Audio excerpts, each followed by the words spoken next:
invités avec nous chaque soir pour décrypter les mouvements de la planète marché. Éric Venet est à nos côtés, le directeur de la gestion de Montbleu Finance. Bonsoir Éric. Bonsoir Grégoire. Kevin Lenoy nous accompagne également. Bonsoir Kevin. Bonsoir Grégoire. Vous êtes directeur associé chez Avantgarde Family Office et ravi de retrouver autour de ce plateau et de ces micros Nicolas Chéron en chair et en os. Bonsoir Nicolas. Bonsoir Grégoire. Merci de faire un petit passage chez nous à l'occasion de votre venue à Paris. Vous êtes stratégiste indépendant. Aujourd'hui, gardez la parole, Nicolas. Petit commentaire là sur l'ambiance de marché. Avril-mai marque quand même un petit coup d'arrêt, une consolidation latérale, comme disent les techniciens de marché.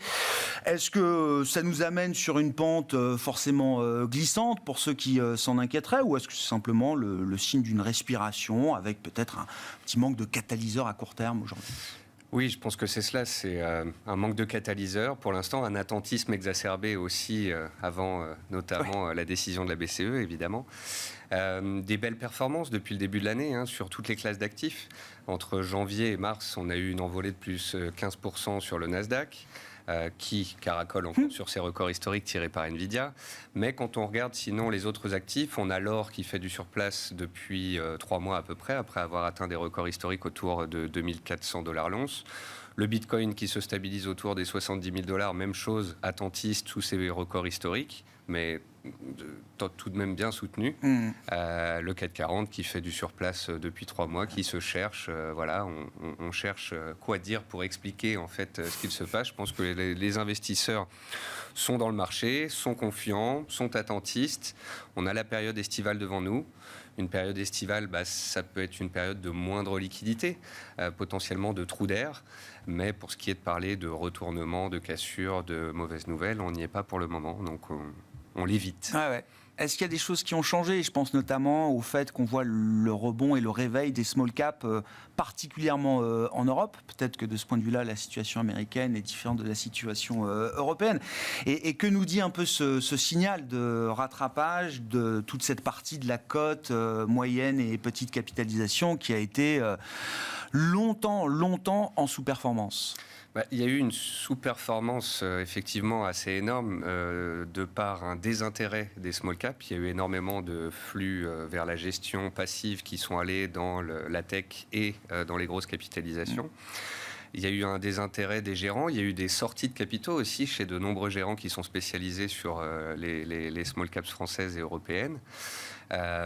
Mais on voit la matérialisation de l'espoir enfin des baisses de taux qui, en théorie, devraient être un soutien à ce pan du marché. Ce sont des taux relativement élevés qui avaient pesé en fait sur tout ce pan de la cote. Donc désormais, si ça devait se détendre de ce côté-là, mais on attend d'en savoir plus évidemment, eh bien les small caps pourraient en profiter. Donc on a vu des rattrapages. On a vu des redémarrages de small caps qui étaient attentistes depuis 6-9 mois, et puis on a des rattrapages aussi de tous les mauvais élèves. Donc là, on a vraiment un intérêt, et pour les gens qui font du stock picking notamment, on a pas mal de choses à faire sur toutes les small caps françaises. Et quand vous dites effectivement le rebond des mauvais élèves, ça veut dire que la moindre qualité arrive à rebondir parfois plus fort d'ailleurs peut-être que la qualité dans ce mouvement-là ? On a vu en fait des sociétés qui continuaient de publier des résultats qui n'étaient pas au top, mais qui nous faisaient des prévisions un tout petit peu meilleures que précédemment, et qui pouvaient engendrer des rebonds de 10, 15, 20, 30%. On a quand même plein de petites valeurs qui étaient complètement au tapis, bien sûr. Certaines depuis 1 an, 2 ans. Un champ de ruines.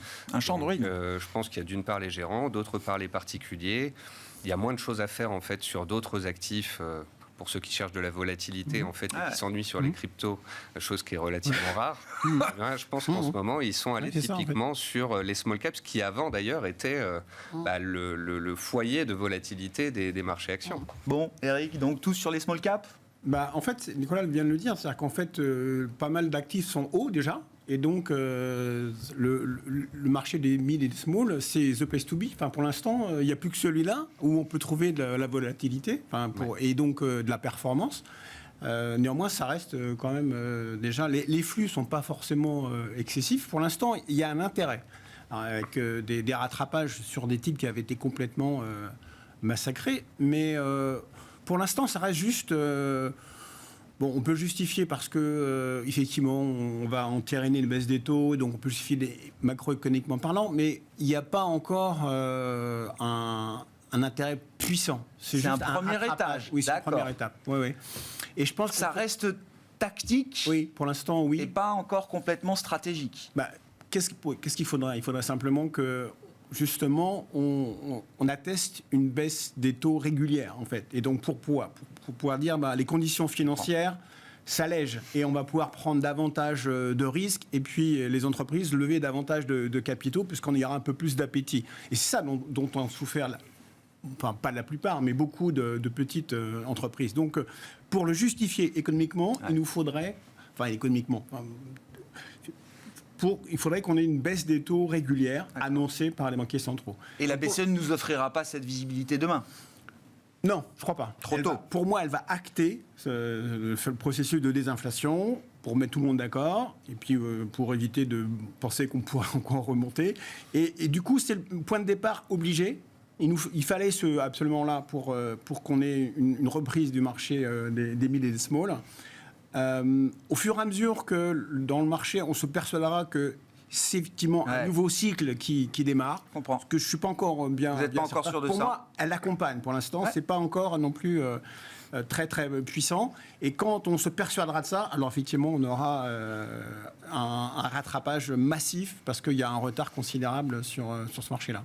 Kevin, comment vous regardez la situation de marché un peu globale comment on peut imaginer le cycle ou les développements devant nous? Et puis, il faut évidemment parler de l'éléphant dans la pièce, la décision de la BCE attendue demain. Est-ce que ça a déjà généré peut-être comme attente de la part des investisseurs? Et est-ce que ça peut avoir des conséquences supplémentaires? Une première baisse de taux en zone euro, qu'est-ce que ça change? Alors déjà, le point de départ est relativement intéressant, je pense qu'on s'entend là-dessus, c'est qu'en effet, on arrive à une première moitié de l'année qui était relativement bonne, flatteuse, on va le dire comme ça, sur les performances, en tout cas pour les actifs risqués, on va le dire comme ça. Demain, de mon point de vue, en effet, va marquer l'introduction à un nouveau chapitre. L'introduction seulement.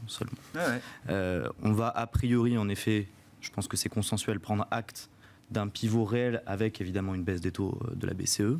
Mais évidemment, ce qui nous intéresse, comme le précisait Eric, c'est le calendrier qui peut potentiellement ensuite arriver derrière.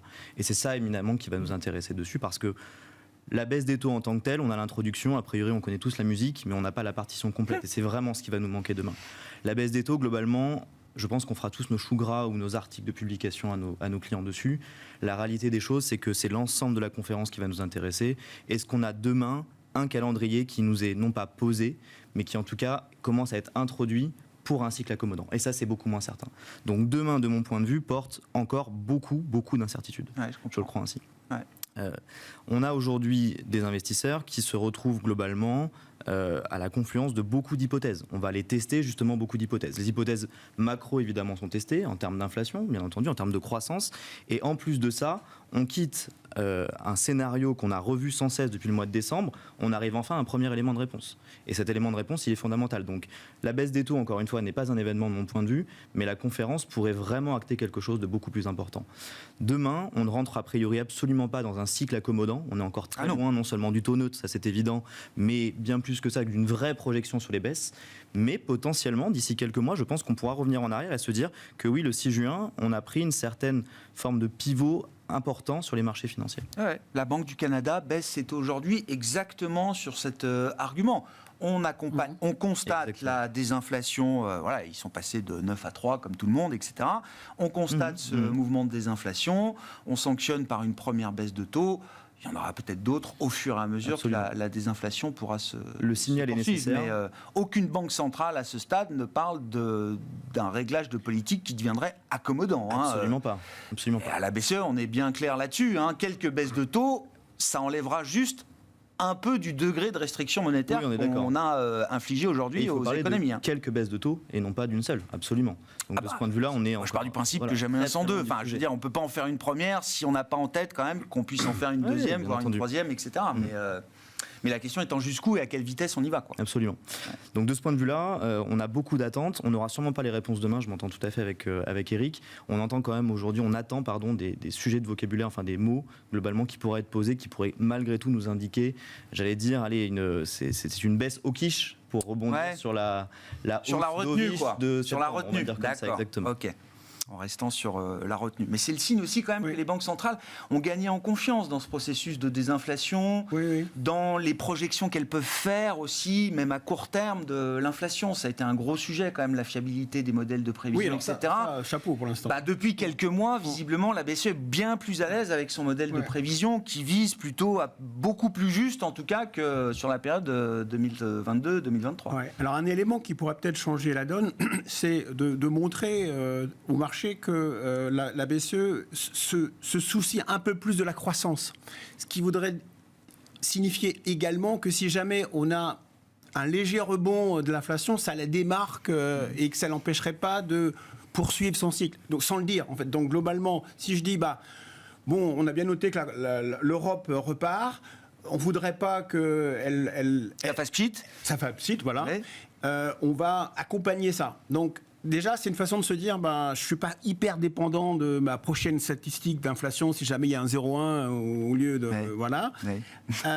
Ça me permettrait de me donner un peu d'air et de donner une vision au marché. Regardez un peu au-delà, quoi. Voilà, lever la tête du guidon. Voilà. C'est ce qu'on disait tout à l'heure, on a besoin. Là, du coup, je n'ai pas besoin d'avoir tous les 3 mois, mais je vois un peu plus de choses parce que je sais qu'elle va soutenir, que la priorité sera un peu, peut-être que je fais un wishful thinking, mais c'est plus important d'accompagner la croissance, et quitte à laisser, sans le dire, trop filer l'inflation. Ce qui n'est pas le cas, parce que pour l'instant, la désinflation est bien dans les cordes, hein, ça c'est très bien. Oui. En ligne avec, j'imagine, la Banque centrale européenne. Mais pour se décharger d'une pression au prochain signe d'inflation qui ne serait pas forcément interne, si je dis, OK, on va poursuivre et en surveillant la croissance, ça m'irait très très bien. Qu'est-ce que ça vous inspire, cette conversation permanente autour des banques centrales dans le marché ? Est-ce que ça a autant d'impact encore aujourd'hui que quand on était vraiment dans des surprises inflationnistes majeures avec des réactions violentes et fortes des banques centrales ?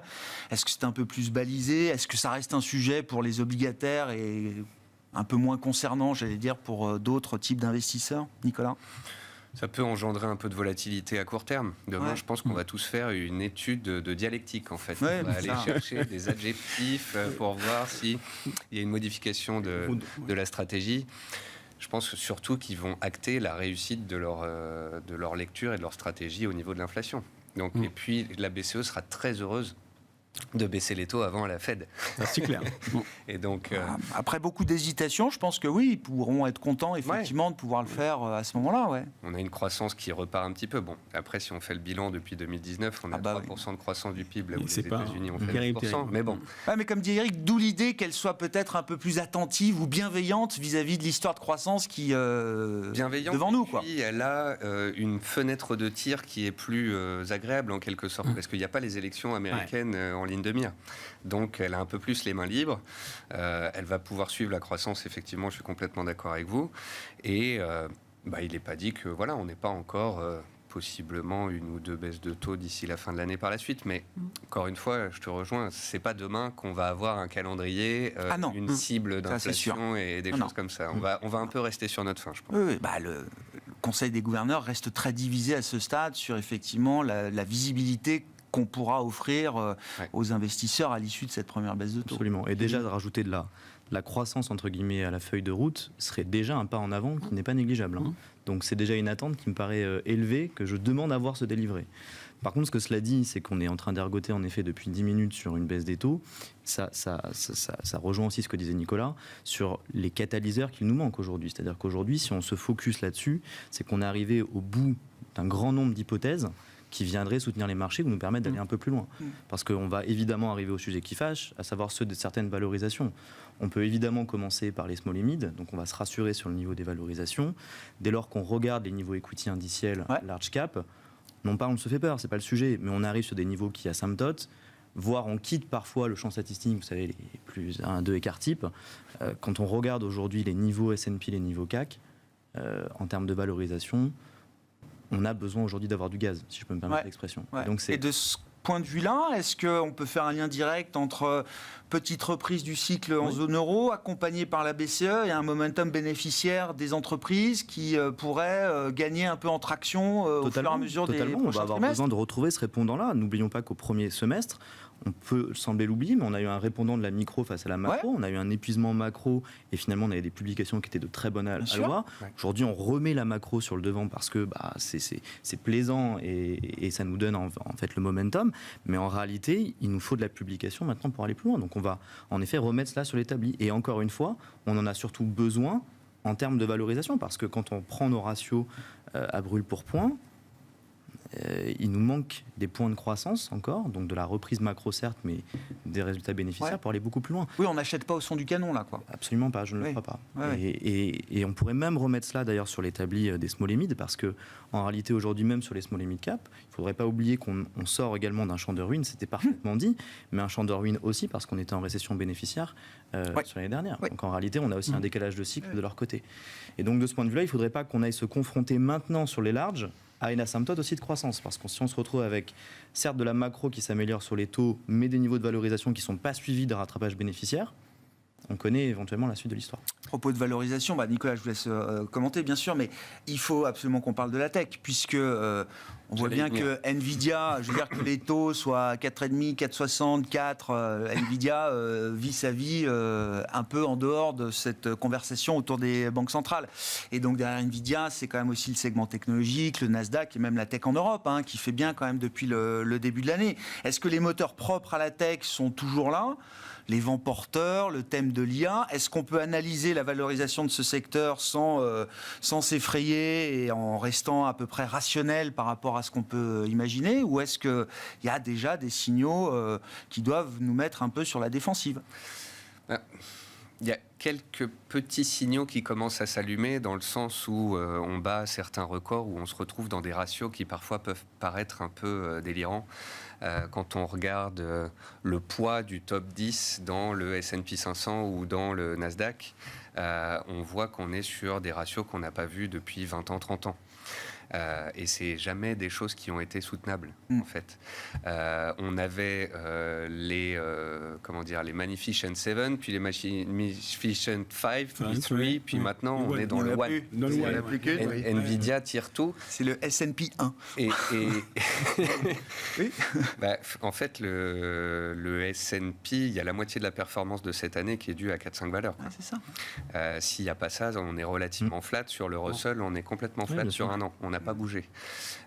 Donc en fait, Nvidia, c'est un peu l'arbre qui cache la forêt. Le marché ne fait pas grand-chose. Et il y a une volonté des opérateurs d'être dedans. J'ai l'impression qu'il y a beaucoup d'opérateurs, que ce soit des particuliers ou des professionnels, qui courent après le papier, parce que s'ils arrivent à la fin du premier semestre, certains gérants et qui n'ont pas de Nvidia en portefeuille, leurs clients vont un peu grincer des dents. Donc il y a un peu du FOMO, du fear of missing out, de la peur de manquer le mouvement. On voit un VIX qui est sur des plus bas de 30 ans. Il y a on est quasi sur de l'euphorie dans certains comportements. On voit les mêmes stocks, GameStop et autres, qui de nouveau décalent. Et ça, généralement, on le voit quand on a atteint un certain paroxysme sur le reste du marché. Il y a un manque d'idées, on veut de la volatilité, donc on va aller sur de la piètre qualité. Et les mêmes stocks, c'est typique de phase de FOMO, de spéculation accrue. Voir une résurgence de ces valeurs-là, liées à la foule et au mouvement de foule.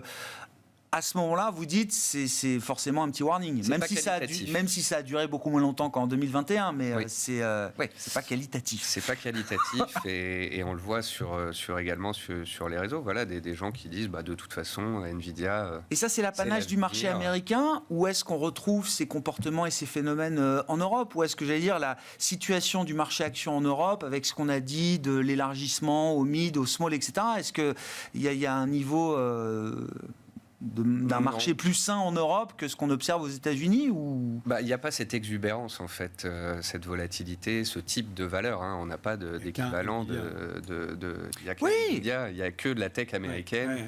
Donc c'est non, mais les mouvements de foule, on pourrait bien les avoir sur des valeurs européennes aussi. On aimerait bien. Oui.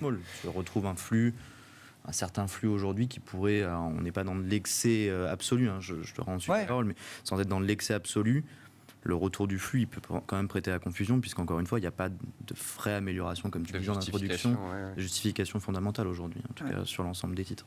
Et donc il y a des poches d'excès, quoi. Ouais. Quand même.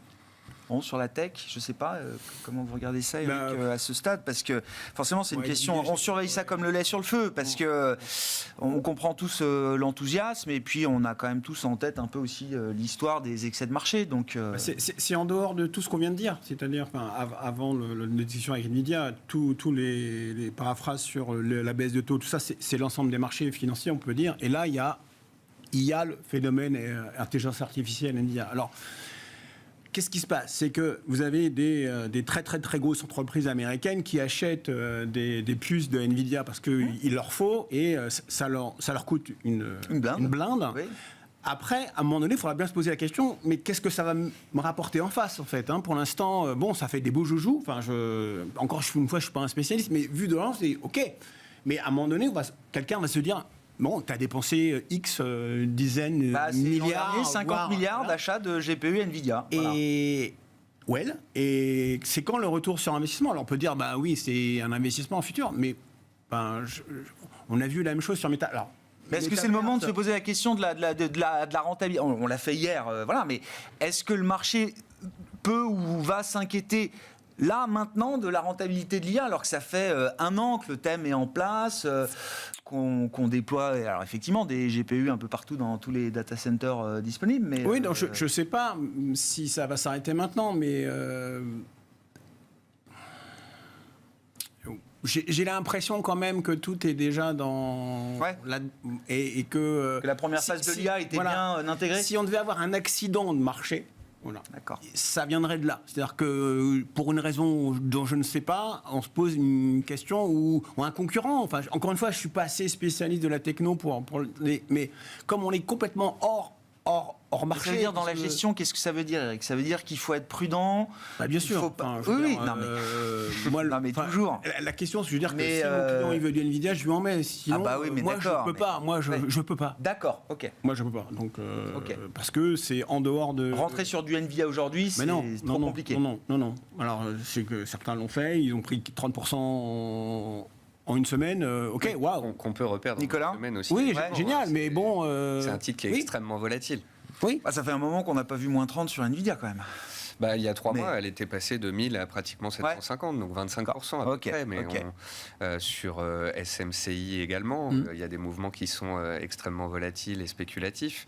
Après, je ne vois pas quel pourrait être cet accident. Le changement de regard, justement, là-dessus, on se pose la question sur ou un concurrent qui fait que tout le monde veut ses puces de Nvidia, mais...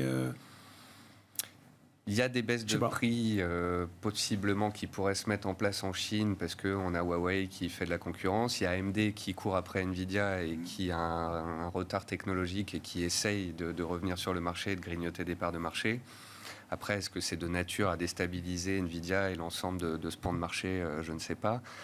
Mais il y a un flux totalement hallucinant sur tout ce qui est tech et IA. Ce qui est impressionnant, c'est qu'ils ont des clients d'une taille financière... tellement délirante qu'effectivement, tant que ces clients considèrent qu'ils ont besoin de s'équiper et que même si pour l'instant il y a des GPU qui servent à rien, ils serviront demain, je veux dire, la puissance financière pour passer des commandes, elle est sans équivalent, quoi. Oui, mais la structure est sans équivalent non plus. On a affaire à une poignée de clients d'NVIDIA qui sont richissimes, donc ils vont dépenser leur argent. J'ose pas croire qu'un jour on va se poser la question, est-ce que l'argent est bien dépensé? Je sais pas. Si, ça... Je pense qu'il y a toujours des moments de rendez-vous de ce genre-là, je pense. Comment on gère ça auprès des clients privés, Kevin? J'imagine, il y a quand même certains qui veulent être dans le thème de l'IA. Qu'est-ce qu'on leur dit? Qu'est-ce qu'on leur propose pour quand même essayer d'équilibrer les risques aussi par rapport aux opportunités, Déjà, on y va de manière fondamentale. Je vais être très rébarbatif avec ça, mais c'est pas notre style d'investissement de faire de l'aller-retour. Donc, on se pose sur le dossier. Le dossier Nvidia n'est pas celui que je connais le mieux, certes, mais aujourd'hui, en termes de valorisation, on envoie certes un warning à nos clients, non pas sur une chute très violente, je m'entends assez bien avec toi, mais sur un certain moment, en fait, arriver là aussi au bout des hypothèses. En fait, aujourd'hui, payer Nvidia sur ces niveaux-là ne me choque pas dans l'absolu, parce qu'en fait, c'est très cohérent avec les niveaux de croissance présentés. Le niveau de croissance de start-up, ça se paye, c'est pas un sujet. On le paye tous les jours en private equity, en fait, donc j'ai pas de sujet de ce côté-là. Par contre, la question qui va se poser, c'est de la continuité du mouvement. Et en réalité, un investisseur, aujourd'hui, quand il vient toquer pour ce type de valeur-là, je ne suis pas convaincu qu'il veuille acheter du Nvidia. il veut acheter la performance de Nvidia, ce qui est totalement différent. Et c'est là où notre warning, entre guillemets, est, je pense, nécessaire de mon point de vue. Donc, à mon avis, c'est le sujet. En termes de retour sur investissement, je serais bien je serais bien trop assertif à juger si aujourd'hui c'est un retour en investissement. Oui, non, je ne suis pas convaincu que ce soit un des plus mauvais investissements que puissent faire ces sociétés-là, d'autant plus qu'on évoque beaucoup l'IA ensemble sur ce plateau. Mais Nvidia aujourd'hui est connecté en réalité à un ensemble de technologies sous-jacentes qui vont à mon avis bien plus loin que l'intelligence artificielle au sens où on l'entendrait seulement par le ChatGPT en réalité. Mais ça veut dire, si on considère que Nvidia, pour des profils d'investisseurs qui veulent rester prudents et a un dossier compliqué, comment on met de l'IA dans son portefeuille au-delà de Nvidia? Est-ce qu'il y a une manière d'être exposé, alors j'allais dire assez purement à l'IA à travers d'autres entreprises, d'autres secteurs aujourd'hui? Oui, il y a d'autres manières de le faire. On a aujourd'hui des valeurs qui sont porteuses. On a rentré des valeurs en portefeuille qui vont y toucher, mais qui n'ont pas les mêmes performances, donc qui aujourd'hui sont déceptifs si on regarde uniquement sous le fond de la performance. Le sujet pour s'exposer à la tech, à l'intelligence artificielle et à Nvidia, je vais être très brut, c'est de faire de l'indiciel aujourd'hui. On a assez parlé sur la concentration. Aujourd'hui, nos clients achètent soit du sectoriel, pour ne pas faire de picking, soit de l'indiciel en réalité. Et on le sait aujourd'hui, porter du S&P en portefeuille, porter du Nasdaq en portefeuille, c'est être exposé à l'IA. Oui, à Nvidia et donc à l'IA. De l'IA de manière plus large. Voilà. Absolument. Ok. Sur les small et mid cap, je veux bien qu'on revienne un peu sur comment la cote est animée par des opérations sur capital. Alors demain, il y a une nouvelle introduction en bourse. C'est l'ex-Photonis qui s'introduit à la bourse de Paris. Planisware dans les logiciels, ça a bien marché. J'ai regardé là, le cours de bourse. On est à un peu plus d'1 milliard de valo de capi au démarrage. On est à 1,5 milliard, 6, 7 aujourd'hui. Il y a d'autres grosses introductions en bourse en Europe, du M&A également. Est-ce qu'il y a des leçons à retenir de ces opérations à ce stade? Et est-ce que c'est le début d'une fenêtre de tir qui pourrait rester, j'allais dire, constructive de ce point de vue-là, Nicolas? En fait, lorsque l'on commence à dire que les introductions boursières se passent bien en bourse, c'est qu'il y a un petit warning qui s'allume encore une fois. Ah oui. Sur les 5 dernières années, en France, il y a 7 introductions boursières qui sont positives sur 64. Ça fait 11%. Donc 89%, c'est des pertes et qui vont parfois jusqu'à 60, 80, 90%. Très fort. Donc, c'est des boîtes qui ont été introduites à leur décharge dans des moments de marché un peu compliqués, enfin dans un cycle de marché qui a été un peu perturbé. Oui, d'accord. Oui. Mais ah non, mais ça c'est sûr que 80, à Paris, il n'y a pas de réussite en termes d'introduction en bourse depuis bien longtemps. On a eu quelques intros, Okawind, Stif, quelques petits noms comme ça qui ont un peu percé, qui ont pris 20, 30, parfois 40% depuis l'introduction boursière. Est-ce que pour autant je vais parler plus des introductions boursières comme d'une opportunité? Non. Ça reste des valeurs qui, globalement, ont une liquidité qui est relativement faible. Donc, ça veut dire qu'à la moindre déception, au moindre mouvement de marché, c'est moins 25 et très rapidement. Donc, je regarde ça d'un œil amusé. Je me dis que ça fait partie, ça montre qu'on a de la confiance dans le marché, certes, mais de cette conclusion qu'il y a de la confiance dans le marché... Ça veut dire forcément que les introductions en bourse qui viennent aujourd'hui sont des bons dossiers, ou en tout cas seront des réussites. Non, je n'y toucherai toujours pas, et ça fait 20 ans. Oui, non, bien sûr, pas faire de primaire, non, mais ça c'est des règles qu'on se fixe à chacun. Eric. Encore moins maintenant, puisque je peux faire la même chose sur le même marché, avec l'historique des valeurs qui ont 10 ans et qui se sont fait massacrer, où j'ai vu la réaction du marché. Là, je vais acheter une boîte qu'on me dit qu'elle est très bien, ok, super.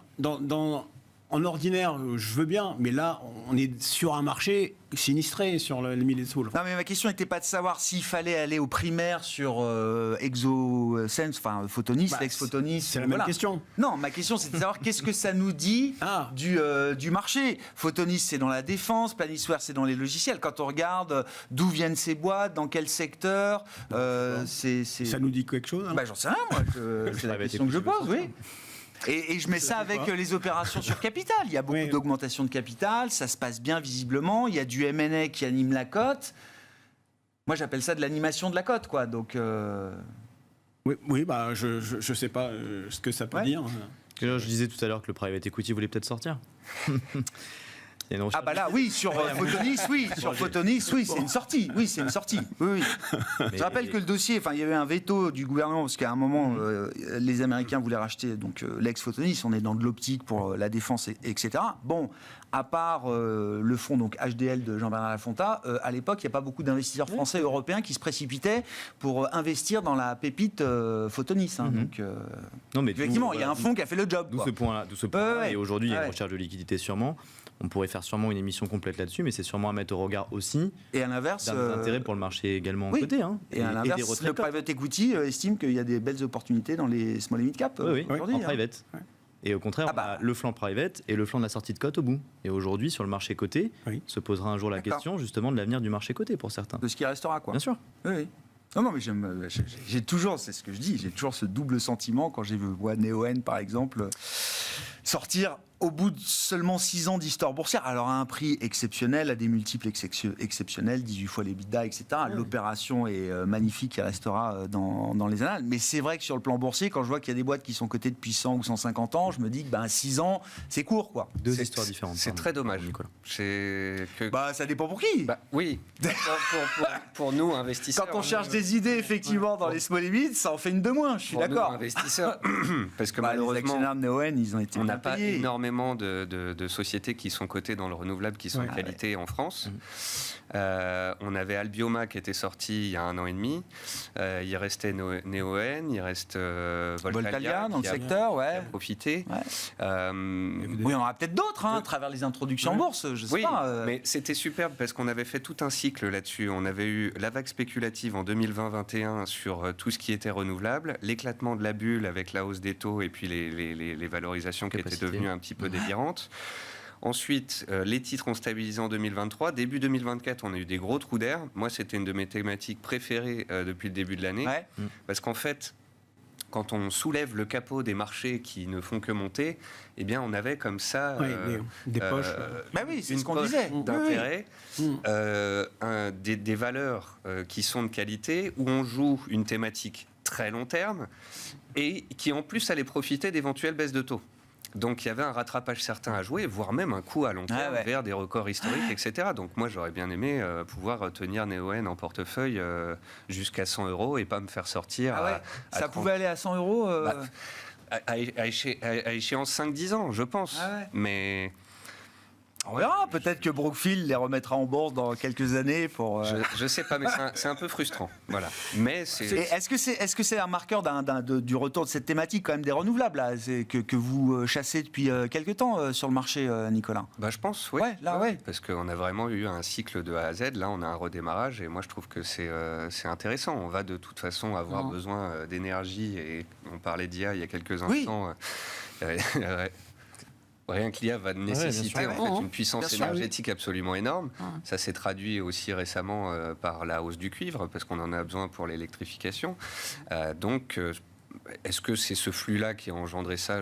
Si on est chaud sur l'IA, on est chaud sur le solaire, quoi, aussi. Ouais, Enfin, je veux dire, il y a un peu de ça, quoi. Ça peut aller de pair. Et d'ailleurs, on le voit sur des valeurs américaines. On en parlait avant Ouais. cette émission. First Solar, plus 60% depuis le début de l'année. C'est un magnifique parcours ces 3 dernières années.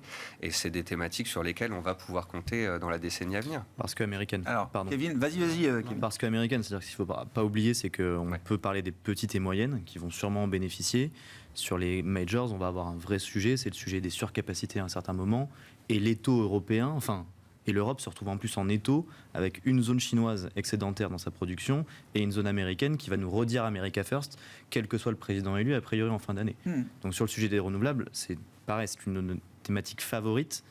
Passer ce rebond-là, je demande là aussi à voir ce qui va pouvoir engendrer la poursuite du mouvement, je vais le dire ainsi. Pardon, Eric. Non, Dieu sait si on a souffert à conserver ces valeurs-là. Mais on était des prix de rien, moins 30, moins 40. Donc des valos à la cave. Finalement, rester sur les small, c'est un espoir de se dire qu'à un moment, il y a bien quelqu'un qui trouve que ça vaut pas ça. Donc, il faut rester malgré tout ce qu'on peut souffrir sur les mid and small. Donc, voilà, c'était juste pour dire que... Il y a à la fin une sortie par le haut pour ce marché-là. Ah oui. Oui, non, encore une fois, sur des multiples quand même particulièrement élevé pour Neoen. Bon, il nous reste quelques minutes, petit tour de table. Comment, oui, toujours la question à la fin de la journée, qu'est-ce qu'on fait? Non, mais enfin, c'est quoi la logique d'investissement à ce stade? Comment on équilibre un peu une allocation aujourd'hui? Est-ce qu'on a plutôt envie d'être sur la défensive? Est-ce qu'il faut rester constructif? Est-ce que les baisses de taux vont aider, etc. Enfin, comment ça se retrouve dans un portefeuille et une allocation aujourd'hui? Moi, je ne sors pas du marché sur les grosses valeurs actions. Je ne suis toujours pas revenu à fond sur les obligues, mais ça depuis très longtemps, parce que j'estime que le marché n'est pas stabilisé au niveau taux long. En plus, je ne suis pas hyper spécialiste non plus. Et je fais du stock picking sur les small. D'accord. Voilà. Okay. Point. Donc c'est l'univers small aujourd'hui qui est, comme vous disiez, le territoire où il fait bon être en ce moment. Kevin, pour le compte de vos clients privés, là, qu'est-ce qui fait une bonne allocation, un bon équilibre pour traverser les prochaines semaines, les prochains mois, etc. Le fait de ne pas écouter trop le bruit ambiant, je vais le dire ainsi, ça paraît évident, mais en réalité, on reste sur des valeurs fondamentales en portefeuille. Donc, c'est très important pour nos clients, notamment parce que c'est notre thématique de clientèle. Hein, je ne parle pas pour tout le monde. Ce qui anime nos portefeuilles, ce qui continue de les animer, c'est soit du picking fondamental, ça je viens de le dire, c'est encore de l'obligataire, globalement. Il me semble qu'on arrive... Alors, je prêche peut-être parfois dans le désert, mais il me semble qu'on arrive à la dernière fenêtre d'achat sur de l'obligataire de qualité, je le précise bien en euros, et en corporate. Je dois mettre beaucoup d'adverbes là-dessus. Dans la logique de bloquer un rendement pour le futur. Absolument. On exclut évidemment le dollar de cela, parce que le dollar présente des spreads absolument déprimants aujourd'hui. Mais sur la partie européenne, on est encore relativement bien payé pour prendre un risque mineur. On arrive à s'en sortir sur du global blend, on doit être en aggregate à 110 points de base de spread. Pour le compte de nos clients, on arrive aujourd'hui à aller chercher du papier triple B, 150, 170 points de base de spread. D'accord. C'est pas effarant, mais aujourd'hui, dans un univers qui nous amène sur une baisse des taux et surtout, on l'espère, sur une normalisation inflationniste, on peut considérer que figer aujourd'hui ce rendement-là, 3-7 ans, fait sens. Ouais, ça fait le job. Absolument, notamment si on a une perte d'intérêt du monétaire dans les prochains mois. Ouais. Ça, on verra effectivement à quel rythme les gens commencent à sortir du monétaire après des flux massifs parqués effectivement sur des produits de court terme, livrets ou autres, quoi. 3 produits. Le monétaire va évidemment animer sûrement les 18, je pense pas avant 18 mois, parce qu'on a un effet très très long d'inertie dessus. Et d'autant plus que la rémunération du monétaire est linéaire. Donc de ce point de vue-là, il y a un vrai intérêt aujourd'hui pour l'investisseur. Il ne le retrouve pas dans l'obligataire, parce que l'obligataire nous apporte la volatilité du taux, en réalité. Donc on se retrouve embarqué en fait dans un mouvement de marché, ce qui n'est pas le cas du monétaire. Et puis sur le monétaire, on aura aussi besoin d'un arbitrage. On ne va pas vendre du monétaire, en fait, on va vouloir acheter de l'investissement, de l'equity notamment. C'est ça. Donc on a besoin, on en parlait tout à l'heure, du catalyseur pour revenir. L'autre point, c'est éventuellement le capital garanti. Ça, on en parlera beaucoup plus en gestion privée. Le capital garanti aussi va être mis sur la table parce que là, pour le coup, on va avoir des calls qui vont arriver assez rapidement en réalité dessus. Nicolas. Moi, j'aime bien l'idée pour notamment les jeunes investisseurs que j'accompagne d'avoir un portefeuille diversifié, multiclasse d'actifs. Donc c'est quoi le portefeuille du jeune investisseur là alors? C'est ça, c'est entre